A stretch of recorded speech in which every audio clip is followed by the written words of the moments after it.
organisasi itu tidak ada di pucuk pimpinan, tapi ada di tangan teman-teman.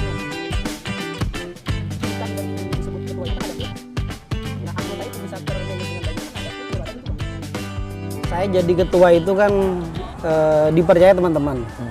Artinya siapapun yang jadi ketua di organisasi itu tidak mungkin jalan sendiri. Kecuali memang ketuanya mau jalan sendiri gitu kan. Ada teman-teman yang lain yang juga turut membantu bagaimana roda organisasi ini jalan. Jadi tidak mungkin lah organisasi itu kita jalankan sendiri sebagai orang ketua. Sehebat apapun orang yang menjadi ketua, tanpa ditopang, tanpa disupport, tanpa dibantu oleh teman-teman seangkatan, teman-teman seaktivisan, mustahil. Ya mustahil. Sepintar apapun itu. Nah, saya menemukan itu di masa saya. Jadi ngopi tiap malam di trotoar, kemudian untuk bayar kopi kita patungan, bahkan rokok ketengan misalkan. Pemandangan-pemandangan seperti itu menjadi hal yang biasa bagi kami. Justru sebagai kritik mungkin itu justru tidak kita temukan hari ini. Cobalah kita perhatikan. Teman-teman aktivis itu nongkrongnya banyak di kafe. Ya kan? Banyak di tempat-tempat tongkrongan yang mewah lah gitu kan. Gitu ya. Sementara tempat-tempat tongkrongan yang menjadi kebiasaan teman-teman aktivis dulu di trotoar, di terminal, bahkan untuk membayar secangkir kopi kita harus patungan. Hari ini saya belum menemukan itu. Entah karena memang zamannya sudah bergeser, atau memang teman-teman di aktivis itu sendiri yang sudah melupakan itu gitu. Kalau pola komunikasi waktu itu gimana? Artinya untuk komunikasinya, cara berkomunikasi yang baik di antara pengurus, karena tidak jarang kan juga ada persinggungan antara pengurus begitu kan. Urusan perbedaan pendapat, sudut pandang. Saya rasa bagian hal-hal biasa lah di organisasi. Cuman bagaimana seorang ketua itu kan harus mampu memanage itu. Harus mampu mengakomodir usulan-usulan dan masukan dari teman-teman. Harus mampu memilah dan memilih mana yang sekiranya baik untuk sesama. Bukan baik untuk saya, bukan baik untuk dia yang mengusulkan itu. Tapi baik untuk organisasi itu sendiri. Karena yang ketika kita sudah berada di organisasi, yang harus kita pikirkan adalah bagaimana memajukan organisasi. Bukan pribadi ya. Bukan bagaimana saya bisa hidup, bukan bagaimana saya bisa mendapatkan uang, tapi bagaimana organisasi itu bisa jalan, bisa melaksanakan kegiatan itu sukses. Jadi komunikasi itu tetap harus dibangun, termasuk juga dengan senioritas. Sekarang itu kan sudah canggih kan, komunikasi itu sudah bisa lewat WA, lewat dan lain sebagainya. Kalau dulu itu, saya masih ingat, itu via telepon dan SMS. Nggak ada WA masih kan, via telepon dan SMS. Jadi polanya itu dulu, kita telepon, kita SMS senior, kita roadshow. Kita jalan malam ini ke rumahnya senior A misalkan. Kemudian minggu berikutnya ke rumahnya senior B. Jadi kita diskusikan bagaimana kemajuan komisariat. Pola komunikasinya seperti itu. Kalau sekarang kan tinggal WA apa, lebih mudah. Justru sekarang saya juga tidak menemukan itu gitu loh. Bahkan ya mungkin saya sudah terlupakan. Jarang lah adik-adik yang WA misalkan bagaimana nanya komisariat dan sebagainya. Termasuk sekedar diskusi, saya jarang menemukan itu. Beda dengan masa-masa dulu. Kalau dulu itu dengan keterbatasan itu justru kita dituntut untuk semakin kreatif. Sekarang dengan banyaknya yang fasilitas, justru teman-teman semakin lembek, semakin tidak kreatif. Ya. Informasi juga waktu itu Kak, ketika mimpin rapat katanya tidak lama. Ya, bisa dikatakan begitu. Karena saya berpikirnya itu lebih baik produk dari rapat itu kita laksanakan semaksimal mungkin daripada kita maksimalkan di rapat. Kita sering kan menemukan rapat panjang lebar bahkan berhari-hari, kemudian kegiatan ini nggak terlaksana atau terlaksana tapi tidak sukses. Ini kan lucu gitu kan. Rapat sudah dikonsep sedemikian rupa, kan lebih baik rapat sebentar. Yang penting kita sudah sama-sama sepakat, tapi kegiatannya sukses. Kan intinya itu kan. Kita itu ada istilah tim 9 lah teman-teman itu yang setiap hari, setiap saat, bahkan dibutuhkan kapan saja mereka siap ngumpul. Jadi tim ini ada spesialisasinya. Waktu itu di masanya saya. Jadi ada semacam orang-orang tertentu yang itu jadi mesin gitu ya. Betul. Ada yang memang urusan materi misalkan dia suka baca. Ada ini dikasih gini, kemudian ada undangan untuk ngasih materi, biasanya nggak saya kan, saya kasih gini, udah ini berangkat nih.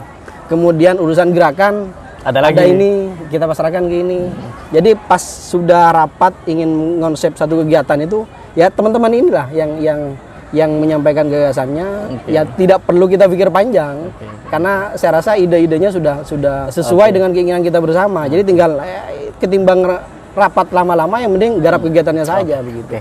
Jadi Kak, ketika kemudian selesai waktu itu kuliah, apa yang paling sampai hari ini tetap mengesankan sebagai orang yang terjun di dunia aktivis ketika masih kuliah dulu? Banyaklah manfaatnya di organisasi itu. Kalau kita boleh garis bawah itu kan tempat menempa diri, tempat mengasah diri, tempat mengasah kreativitas kita. Jadi ketika diri kita sudah tertempa di masa-masa kuliah, di masa-masa kita ada di organisasi, ketika kita sudah terjun di masyarakat, tidak ada yang sulit. Karena kalau boleh kita contohkan, organisasi itu kan miniatur sebenarnya. Miniatur kehidupan realnya setelah kita lulus. Misalkan saya 2010 ketua komisariat.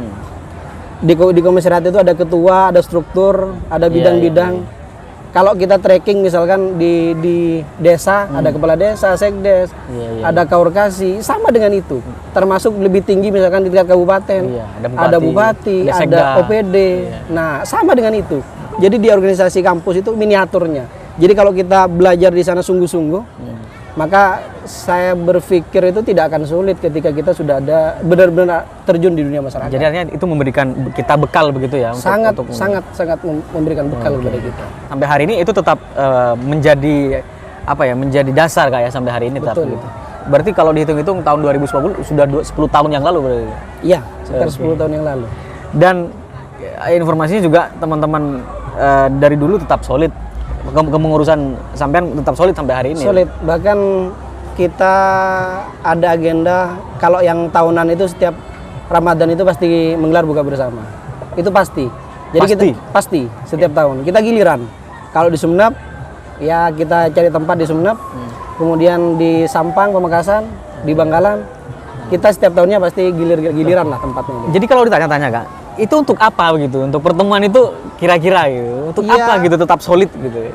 Ya untuk yang pertama mungkin untuk nostalgia ya, untuk mengenang masa-masa waktu itu. Karena ketika kita ngumpul itu ceritanya itu sesuatu yang kita kerjakan dulu itu akan berbeda ketika kita ulang dan kita ceritakan hari ini.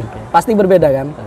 Termasuk juga untuk selain silaturahim ya, untuk menjalin kebersamaan itu. Misalkan ada teman-teman yang butuh pekerjaan misalkan, kita kan juga bisa memikirkan itu. Teman-teman yang sukses, kemudian ada teman-teman yang masih belum misalkan, teman-teman yang sukses ini kan bisa membantu. Paling tidak, kalaupun tidak memberikan pekerjaan, memberikan ide.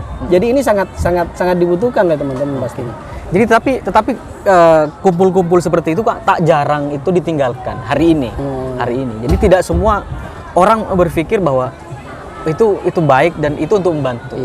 Jadi artinya barangkali mungkin ada prinsip yang memang mungkin juga emosional sudah kayak bersaudara, mungkin begitu. Kalau emosional itu kan sudah kita pupuk sejak masa kuliah. Jadi sampai hari ini begitu. Iya, artinya hubungan pertemanan, hubungan persahabatan itu sudah kita kentalkan di masa kuliah. Sehingga ya mungkin bisa diistilahkan teman rasa saudara. Jadi sudah kayak saudara. Tidak selesai waktu hanya organisasi saja. Nah, itu dia. Yang banyak itu kan kita guyup di organisasi, setelah organisasi ya, sudah jalan sendiri-sendiri. Itu maksudnya. Ya kan, jalan sendiri-sendiri. Tapi kalau di saya dan teman-teman tidak. Kita menjalin komunikasi itu kan tidak hanya bagaimana membesarkan organisasi. Tapi pasca itu ya kita juga perlu memikirkan hal yang lebih besar lagi. Termasuk misalkan hal kecil, ada teman-teman yang mau mencalonkan kepala desa. Itu juga kita pikirkan. Kita ngumpul, kita diskusikan. Saya punya konsep gini, saya ditawari ini. Jadi ayo kita bantu memberikan ide, bantu kita memberikan masukan. Toh walaupun ya mungkin ada teman-teman yang sudah sukses bisa support di pendanaan misalkan. Tapi yang terpenting itu kan idenya. Nah, kita support itu. Kita bantu. Luar biasa. Jadi ketika sudah 10 tahun masih tetap jalan sampai selain juga yang komunikasi via grup misalkan. Jadi itu ada memang grup khusus untuk teman-teman yang ya hampir setiap hari lah kita berdiskusi. Walaupun hanya sekedar bercanda misalkan. Tapi ada hal-hal substansif yang mungkin sering juga kita diskusikan di sana. Jadi kalau ditanya waktu itu ketika jadi aktivis, prinsip utamanya apa yang dipegang? Ketika waktu itu anggaplah berada di pucuk pimpinan tertinggi Komisariat, kemudian di kampus juga ya sering jadi ikut demo ya. Sering ya. Jadi yang jadi prinsip waktu itu ketika jadi aktivis apa prinsip yang dipegang? Saya sederhana.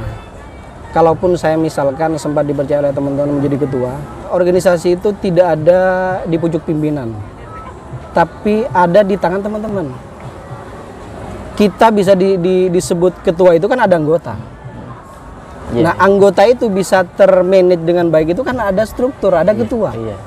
Jadi ini simbiosis mutualisme. Yeah. Harus sama-sama menguntungkan. Betul. Jadi jangan sampai kita mengkultuskan seseorang menjadi ketua kemudian anggotanya ditinggalkan jalan sendiri misalkan demi mencari keuntungan sendiri misalkan. Okay. Tapi harus kita pikirkan bersama-sama, teman-teman juga yang mempercayai kita sebagai ketua itu juga harus kita pikirkan.